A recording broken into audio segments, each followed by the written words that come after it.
Assalamualaikum warahmatullahi wabarakatuh. Sebelumnya perkenalkan, nama saya Tiffany Adelia Sarosa dengan NIM G002546 dari kelompok B10.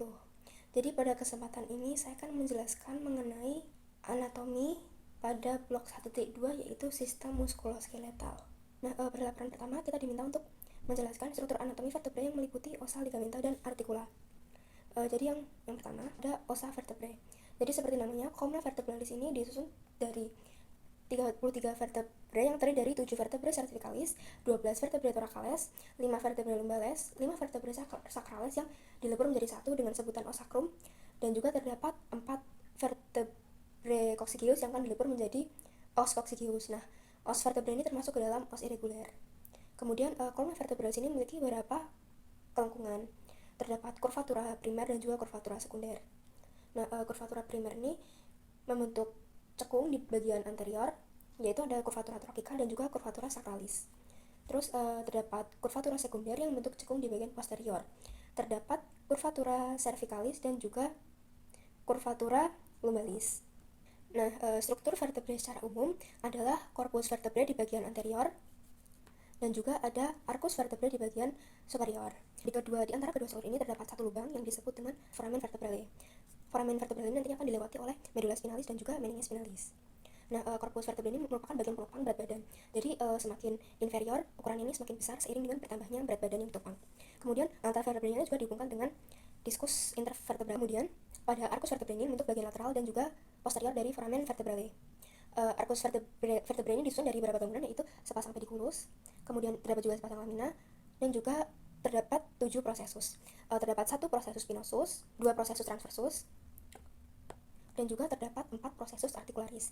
Terbagi menjadi 2, yaitu 2 prosesus articularis superior dan juga 2 prosesus articularis inferior. Di pediculusnya ini dia akan membentuk suatu lekukan yang disebut dengan incisura, sama ada vertebrae cervicalis. Nah, yang paling superior di vertebrae cervicalis ini adalah vertebrae cervicalis 1 atau os atlas. Nah, ciri khas dari os atlas ini dia itu tidak memiliki korpus dan juga dia ini tidak memiliki prosesus spinosus. Nah, tetapi di os atlas ini dia memiliki fovea dentis. Selanjutnya adalah vertebrae cervicalis 2 atau os axis. Nah, yang membedakan os axis dengan yang lain adalah dia ini memiliki dens. Ini terdiri dari apex dentis dan juga facies articularis anterior. Memiliki prosesus spinosus yang besar, kuat dan juga bifida. Lanjut di vertebrae cervicalis 3-6 yang tipikal. Nah, kalau yang vertebrae cervicalis 1, 2, dan 7 itu dia atipikal. Nah, tipikal ini maksudnya itu dia mirip satu sama lain. Jadi vertebrae cervicalis 3 itu mirip sama 4, mirip sama 5, mirip sama 6. Di vertebrae cervicalis tipikal ini memiliki ciri khas, yaitu prosesus transversusnya ini memiliki foramen transversarium yang nantinya akan dilewati oleh arteri vertebralis dan juga vena vertebralis. Kemudian korpus vertebralnya ini kecil dan lebar. Terus foramen vertebralnya ini besar dan bentuknya ini segitiga. Spinalnya ini kecil dan bifida.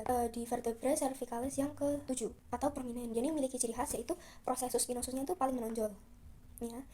Terus dia ini prosesus transversus ini paling besar, tetapi foramennya ini hanya kecil, jadi dia hanya dilewati oleh vena vertebralis. Nah, kemudian di bagian inferior dari vertebrae cervicalis ini terdapat vertebrae thoracica yang memiliki ciri khas, yaitu korpusnya ini bentuknya seperti jantung, kemudian foramennya ini kecil dan juga bulat. Nah, prosesus spinosus yang dimilikinya ini panjang dan miring ke bawah. Nah, kemudian khusus untuk vertebrae thoracica yang ke-12 ini, prosesus transversus ini terbagi menjadi 3 tonjolan, yaitu ada prosesus mamillaris, prosesus accessorius, dan juga terdapat tuberculum lateralis. Nah, 12 vertebrae thoracica ini ditandai dengan adanya persendian dengan os costae. Selanjutnya terdapat vertebrae lumbales. Nah, ini memiliki ciri, yaitu korpusnya ini besar dan bentuknya ini seperti ginjal. Kemudian ini juga tidak memiliki foramen transversarium. Kemudian foramen vertebranya ini bentuknya ini seperti segitiga. Terus dia juga memiliki pediculus yang kuat dan juga laminanya tebal. Ini adalah vertebrae sacralis atau os sacrum. Nah, di bagian facies scaphinanya ini menghadap ke anterior dan cekung. Kemudian terdapat bangunan, yaitu promontorium. Kemudian terdapat foramina sacralia anterior. Ini merupakan derivat foramen intervertebrale yang nantinya akan dilewati oleh rami anterior nervus sacralis dan juga arteri sacralis lateralis. Kemudian terdapat linea transversa yang merupakan derivat dari discus intervertebralis. Nah, di facies dorsalis ini terlihat kalau dia ini memiliki crista sacralis mediana, crista sacralis lateralis atau intermediana, kemudian terdapat crista sacralis lateralis. Terus terdapat juga foramina sacralia posteriora yang juga merupakan derivat foramen intervertebrale yang merupakan tempat keluarnya rami dorsalis nervus sacralis. Nah, terus di os sacrum ini juga terdapat canalis sacralis dan juga terdapat hiatus sacralis di dasar os sacrum. Kemudian terdapat vertebrae coccygea, yaitu os coccygeus. Jadi os coccygeus ini merupakan gabungan dari 4 vertebrae, yaitu vertebrae coccygea 1, 2, 3, sama 4. Ada beberapa ligamenta pada vertebrae. Yang pertama ada ligamentum longitudinal anterius yang ini. Kemudian terdapat ligamentum longitudinal posterius. Kemudian terdapat ligamentum supraspinal. Kemudian terdapat juga ligamentum interspinosum. Ini tadi ligamentum supraspinosum yang ini. Terus ligamentum interspinosum. Terus terdapat juga ligamentum intertransversalia. Ini yang biru-biru ini. Kemudian terdapat juga ligamentum flavum. Dan juga terdapat ligamentum nuchae. Nah, ligamentum nuchae ini berfungsi untuk menjaga fleksi berlebih kepala dan ini berfungsi untuk menggerakkan kembali ke posisi anatomis. Nah, selanjutnya artikula vertebrae. Jadi sebenarnya ada dua tipe persendirian utama antar vertebrae, yaitu simfisis antara corpus vertebrae dan juga sendi synovialis antar processus articularis. Nah, pertama, simfisis di antara corpus vertebrae juga bisa disebut discus intervertebralis. Dia ini berfungsi sebagai peredam benturan pada kolumna vertebrae. Terus terdapat dua komponen utama, yaitu annulus fibrosus dan juga nucleus pulposus. Nah, diskus intervertebralis ini juga memungkinkan tubuh untuk melakukan kinesiologi seperti fleksi, ekstensi, terus rotasi. Ya. Selanjutnya terdapat juga articulatio uncovertebralis atau LUSCA. Nah, dia ini terbentuk dari processus puncinatus. Kemudian terdapat articulatio zygapophysialis yang merupakan terbentuk dari processus articularis superior dengan processus articularis inferior. Nah, articulatio ini memiliki kapsula articularis yang nantinya bisa menentukan sifat gerakan yang dapat dihasilkan. Misalnya, luasnya gerakan yang dapat dilakukan oleh leher ini karena kapsula articularisnya itu tipis dan juga longgar. Nah, kemudian terdapat juga articulatio atlanto-occipitalis dan juga articulatio atlanto-axialis. Kalau articulatio atlanto-occipitalis ini dia terbentuk dari facies articularis superior os atlas dengan condylus occipitalis. Terus yang articulatio atlanto-axialis ini dia terbentuk dari os atlas dengan os aksis. Nah, selanjutnya laporan kedua, kita diminta untuk menjelaskan rangkaian dan susunan dari plexus brachialis. Nah, jadi pada nervus yang dari medula spinalis ini nanti akan membentuk untayan yang dinamakan dengan plexus. Pada plexus brachialis ini mulai dari cervicalis 5 ke thoracica 1. Terus plexus brachialis ini akan ada suatu pertemuan yang dinamakan dengan trunkus. Ada 3 trunkus, superior, terus medial sama inferior. Terus dari trunkus ini nanti akan membentuk percabangan yang dinamakan dengan divisi. Terdapat divisi anterior dan juga divisi posterior. Kalau yang trunkus superior ini nanti akan bercabang ke divisi anterior dan juga divisi posterior. Kemudian trunkus yang media ini akan bercabang jadi divisi anterior sama divisi posterior. Terus kalau yang trunkus inferior ini akan bercabang jadi divisi posterior sama divisi anterior. Kemudian divisi-divisi itu nanti akan bertemu dan menyatu bentuk yang namanya fasciculus atau cords. Divisi anterior dari trunkus superior dan media akan bentuk namanya fasciculus lateralis. Kemudian divisi anterior dari trunkus inferior akan bentuk fasciculus medialis, dan semua divisi posterior dari semua trunkus akan bentuk namanya fasciculus posterior. Nah, fasciculus itu nantinya juga akan bercabang lagi. Kalau yang dari fasciculus lateralis ini akan bercabang ke nervus thoracalis lateralis, nervus musculocutaneus, terus musculus medianus. Terus kalau fasciculus medialis ini nanti akan bercabang ke nervus thoracalis medialis, nervus cutaneus brachii medialis, nervus cutaneus antebrachii medialis, nervus ulnaris, dan nervus medianus. Terus kalau yang fasciculus posterior itu nantinya akan bercabang jadi nervus subscapularis superior, nervus subscapularis inferior, nervus radialis, nervus axillaris, dan juga nervus thoracordosalis. Kemudian selanjutnya pada laporan ketiga, kita diminta untuk menjelaskan anatomi regiofemoralis yang meliputi ossa, musculi, dan inervasinya. Nah, di regiofemoralis ini terdapat satu os, yaitu os femur yang termasuk ke dalam os longum. Nah, os femur ini terdiri dari epiphysis proximalis, diaphysis, sama epiphysis distalis. Kalau misalnya kita lihat dari sisi anteriornya, itu di bagian epiphysis proximalnya ini terdiri dari caput femoris, fovea capitis femoris, column femoris, fossa trochanterica, trochanter mayor, trochanter minor, terus terdapat linea intertrochanterica. Terus di bagian diaphysis terdapat corpus femoris, dan di bagian epiphysis distalnya terdapat epicondylus lateralis, facies patellaris, dan epicondylus medialis. Terus kalau misalnya kita lihat dari sisi posterior, ini di bagian epiphysis proximal terdapat trochanter mayor, tuberculum quadratum, fossa trochanterica, trochanter minor, dan juga terdapat namanya linea pectinea. Di bagian diaphysisnya terdapat trochanter minor, terus terdapat tuberositas glutea, terus linea aspera. Nanti akan bisa membuat kita membedakan mana sih yang posterior, mana yang anterior. Terus terdapat juga linea supracondylaris medialis, terus terdapat linea supracondylaris lateralis. Terus terdapat juga fascias popliteal. Terus di bagian epifisis distalisnya terdapat condylus medialis, fossa intercondylaris, terus juga condylus lateralis. Nah, selanjutnya muskuli pada femoralis. Nah, di regio femoris anterior ini terdapat musculus iliopsoas. Ini terdiri dari musculus psoas mayor sama musculus iliacus. Nah, origo dari musculus iliacus ini adalah fossa iliaca, insertionya trochanter minor femoris, terus menginervasi yang diinervasi oleh nervus femoralis, terus fasanya tuh arteri femoralis. Terus musculus psoas mayor sama musculus psoas minor ini origonya dari processus transversus corpus discus intervertebralis vertebrae thoracica 12 sampai vertebrae lumbalis 5.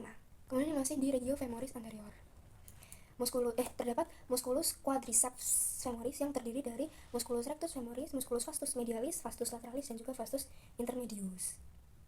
Nah, kalau yang musculus rectus femoris ini dia tuh berorigo di caput dulu, siai sama caput refleksi, terus berinsersio di patella, dan dia tuh diinervasi oleh nervus femoralis dan fasanya itu adalah arteri femoralis.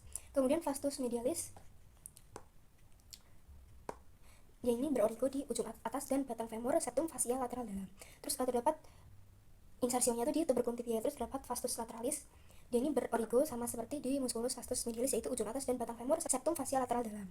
Terus di bawahnya itu terdapat musculus vastus intermedius yang berorigo di fascias anterior dan lateral batang femur. Itu tadi adalah musculus quadriceps femoris. Terus ini bagian luar. Itu ada musculus sartorius sama musculus ini sartorius.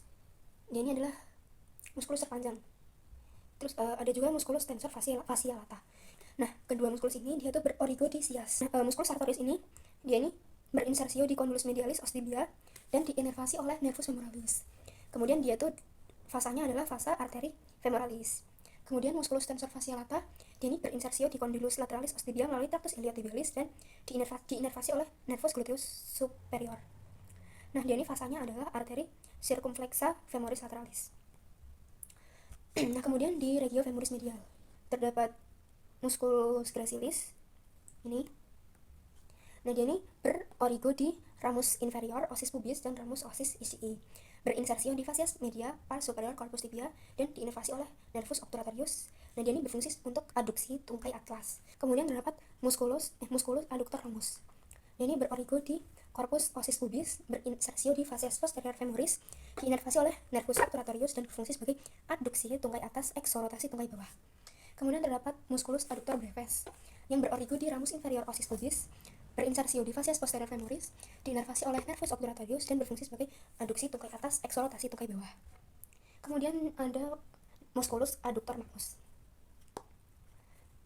Yang ini berorigo di ramus inferior osis pubis, ramus osis ischii, tuber ischiadicum, berinsersio di fascias posterior femoris, tuberculum adductorium femoris dan diinervasi oleh nervus obturatorius dan juga nervus ischiadicum. Nah, dia ini juga berfungsi sebagai aduksi tungkai atas dan eksorotasi tungkai bawah. Kemudian terdapat musculus obturator externus. Nah, dia ini berorigo di fascias externa membrana obturatoria dan juga ramus pubis dan ischium. Dia ini berinsersio di trochanter mayor dan diinervasi oleh nervus obturatorius dan berfungsi sebagai rotasi lateral tungkai atas. Kemudian terdapat musculus pectininus yang berorigo di ramus superior osis pubis, insersio di ujung atas linea aspera batang femur dan diinervasi oleh nervus femoralis. Nah, dia ini fungsinya tuh sama juga sebagai rotasi lateral tungkai atas. Nah, kemudian di regio femoris posterior ini terdapat hamstring muscle yang terdiri dari musculus biceps femoris, musculus sembitendinosus dan juga musculus semimembranosus. Nah, di musculus biceps femoris ini terdiri dari caput longum dan juga caput brevis. Soalnya dia kan biceps kan, jadi punya dua caput. Nah, yang di caput longumnya ini dia berorigo dari tuber ischiadicum, terus insersionya itu di lateral caput fibula. Nah, dia ini diinervasi oleh pars tibialis dari nervus ischiadicus dan berfungsi sebagai fleksi rotasi lateral tungkai bawah dan ekstensi tungkai atas. Kemudian di caput brevisnya ini dia itu berorigo dari linea aspera, linea supracondylaris dan juga lateralis femoris dan berinsersio di lateral caput fibula. Dia ini diinervasi oleh pars peroneus communis dan nervus ischiadicus. Nah, dia ini juga berfungsi sama, yaitu fleksi rotasi lateral tungkai bawah dan ekstensi tungkai atas. Kemudian musculus tendinosus dan musculus semimembranosus ini juga berorigo dari tuber ischiadicum. Nah, kalau yang musculus semitendinosus ini dia nih berinsersio di fascias medialis tibia bagian atas. Kalau yang musculus semimembranosus dia ini berinsersio di condylus medialis tibia. Nah, keduanya ini diinervasi oleh nervus ischiadicus dan berfungsi sebagai fleksi tungkai bawah dan juga ekstensi tungkai atas. Jadi terdapat 3 saraf utama pada regio femoralis ini, terdapat nervus femoralis, nervus obturatorius dan juga nervus ischiadicus. Kalau nervus femoralis sama nervus obturatorius ini berasal dari plexus lumbalis. Kalau yang nervus femoralis ini, dia ini motornya tuh di otot ventral pinggul dan paha, jadi dia tuh berfungsi sebagai flexor pinggul dan juga extensor lutut. Terus sensoris ini dia berada di sisi ventral paha dan juga sisi ventromedial tungkai. Terus kalau yang nervus obturatorius ini dia itu sebagai musculi adductor. Kemudian dia ini sisi sensorisnya dia berada di medial paha. Nah, kalau yang kedua ini kan dia tadi berasal dari plexus lumbalis. Kalau yang nervus ischiadicus ini dia berasal dari plexus sacralis yang nantinya akan bersatu lagi jadi nervus tibialis sama nervus fibularis. Nah, nervus ischiadicus ini dia ini sebagai inervasi dari otot-otot hamstring. Dia ini sebagai extensor pinggul dan juga flexor lutut. Nervus ischiadicus ini juga memotoriki semua otot tungkai dan kaki. Nervus penting lain dari plexus sacralis ini adalah nervus gluteus superior et inferior dan nervus pudendus. Nervus gluteus superior et inferior ini itu dia memotoriki otot regioglutealis yang mewakili otot-otot extensor rotator dan abductor pangkal paha. Terus kalau yang nervus pudendus ini memotoriki regioperinealis. Terus sensornya tuh dia di genitalia. Terima kasih.